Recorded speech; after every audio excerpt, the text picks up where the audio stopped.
వారందరూ కూడా పరిపూర్ణులు కావాలంటే ఇక్కడ వధువు పరిపూర్ణతలకు రావాలి. అర్థమైందా? 7 ముద్రలు తెరిచింది ఎందుకంటే వధువు పరిపూర్ణత కోసం. ఆయన మేఘారూఢుడై దిగొచ్చింది ఎందుకంటే వధువును పరిపూర్ణురాలుగా చేయటానికి.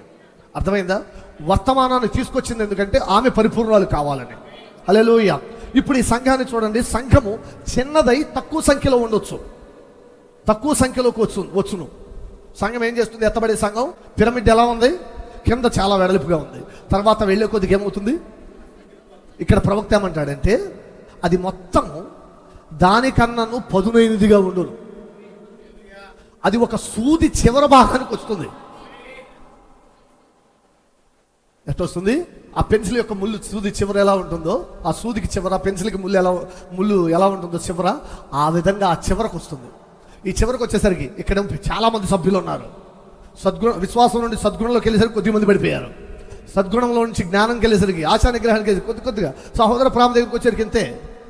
అసలు పరిశుద్ధాత్మ ముద్ర దగ్గరికి వచ్చేసరికి ఇంకొంచెం మంది, అగావే ప్రేమ దగ్గరికి వచ్చేసరికి సూది మనంతా. ఎక్కడ నిలబడ్డావు సంగమా? నా ప్రియమైన దేవుని పిల్లలారా, మీరు ఎటువైపు చూస్తున్నారు? మీరు ఎక్కడున్నారు?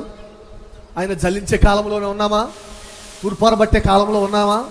పొట్టు విత్తనం నుండి రాలిపోయే కాలంలో ఉన్నామా? ఆయన తన దూతలను పంపి సమకూర్చే కాలంలో ఉన్నామా? హల్లెలూయా. 1000 ఏండ్ల పాలన కోసం ఎదురు చూస్తూ ఉన్నామా? సంఘము చిన్నదై ఉంటుంది.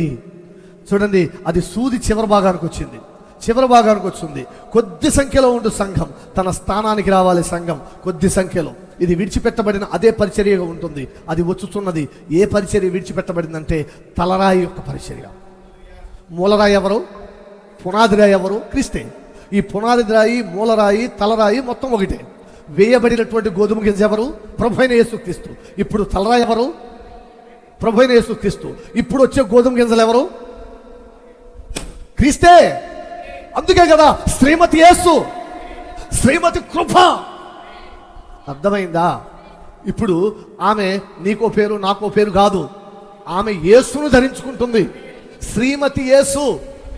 హల్లెలూయా.